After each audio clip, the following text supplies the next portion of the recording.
আজকের সভার সম্মানিত সভাপতি জনাব আব্দুল সালাম ভাই, সভার অতিথি জনাব সাধুনাথ প্রধান, কেন্দ্রীয় নেতৃবৃন্দ, নগর নেতৃবৃন্দ, উপস্থিত বন্ধুরা, সাংবাদিক বন্ধুরা, আমরা যে জাতীয় করার জন্য এখানে এসেছি তার প্রথম বিষয় চট্টগ্রাম বন্দরের বিভিন্ন টার্মিনাল দেওয়া হচ্ছে।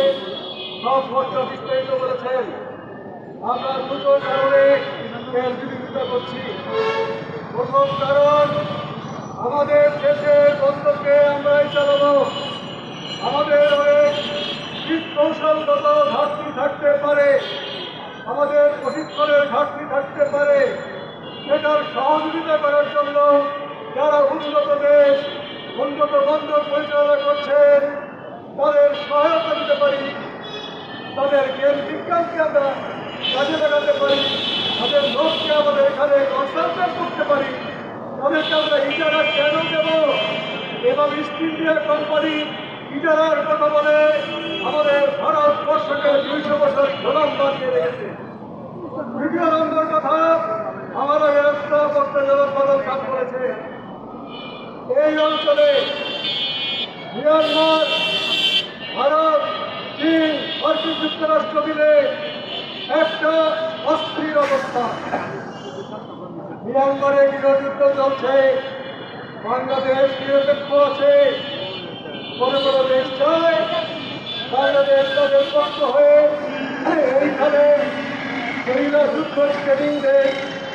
যারা মিয়ানমারে তাদের যুদ্ধ চালাচ্ছে, তাহলে বাংলাদেশও কিন্তু আমরা যুদ্ধে চলে গেলাম। মিয়ানমারের মতো এই বন্দর যাদেরকে দেওয়া হয়েছে তারা ওই ইসরায়েলের হাইফা বন্দরের মতো এখানে গুপ্তচর বৃদ্ধি করবে। বিদেশি সৈন্যরা সিভিল দেশে আসবে, সেগুলোকে আমাদের মেনে দিতে হবে পয়সার বিনিময়ে। সেই পয়সা কে পাবে? যারা ক্ষমতায় আছে তারাই পাবে। আমরা আমাদের এই ইজ্জতকে ভাড়া দিয়ে, স্বাধীনতাকে ভাড়া দিয়ে সেই পয়সা চাই না। আমরা এই যুদ্ধের মধ্যে যেতে চাই না, তাই বিদেশিদেরকে চলবে না। আমাদের দ্বিতীয় কথা হচ্ছে, স্কুলে কেন আমরা সঙ্গীত শিক্ষক রাখবো না? সঙ্গীত চর্চা শিক্ষক কেন রাখবো না? এখানে টাকার কেন অভাব হবে?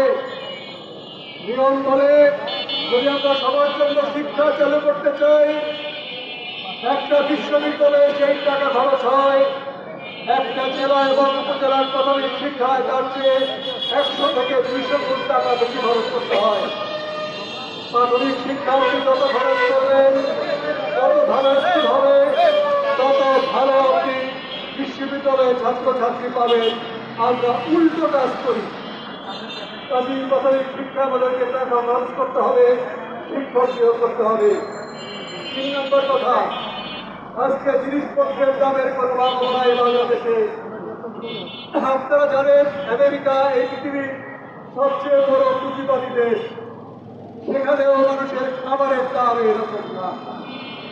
একজন দিনমজুর যেই পয়সা কামাই করেন প্রতিদিন, তার একটা সামান্য অংশ খরচ করলে তিনি পেট ভরে খাবার খেতে পারেন আমেরিকাতে।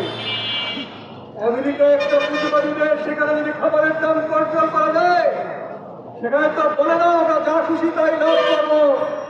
তাহলে বাংলাদেশ একটা আমরা অনুন্নত দেশ, আমরা পুঁজিবাদী সিস্টেমে চলি। এখানে খাবারের দাম কেন সরকার কন্ট্রোল করতে পারবে না? তাহলে আমরা স্থায়ীভাবে খাবারের দামের জন্য, নিত্য প্রয়োজনীয় দ্রব্যের জন্য স্থায়ী কমিশন চাই, যারা সাধারণ মানুষের কেনার ক্ষমতা আছে এমন দামের মধ্যে খাবারের যে ব্যবস্থা করবে। না হলে কিন্তু এই গণ অভ্যুত্থান বারবার হবে, আমরা ঠেকায় রাখতে পারবেন না। আর সবচেয়ে বড় কথা, বড় বড় সিদ্ধান্ত নিচ্ছে বিদেশের সাথে যোগ সাজস করে। গণ অভ্যুত্থানের অন্যতম আমাদের দাবি ছিল কোন বিদেশি রাষ্ট্রের দাবেদারি বর্তমান সরকার করবে না। ভারতের দাবেদারি খারাপ, আমেরিকার দাবেদারি ভালো? নিশ্চয়ই না। ভারত হোক, আমেরিকা হোক, কোনো বিদেশি শক্তির দাবেদারি আমরা করবো না। আমরা স্বাধীন দেশের মতো করতে চাই, অবিলম্বে জাতীয় সংসদ নির্বাচন দিয়ে আপনি আপনার দায়িত্ব শেষ করুন। এই কামনা শেষ করছে। সবাইকে ধন্যবাদ।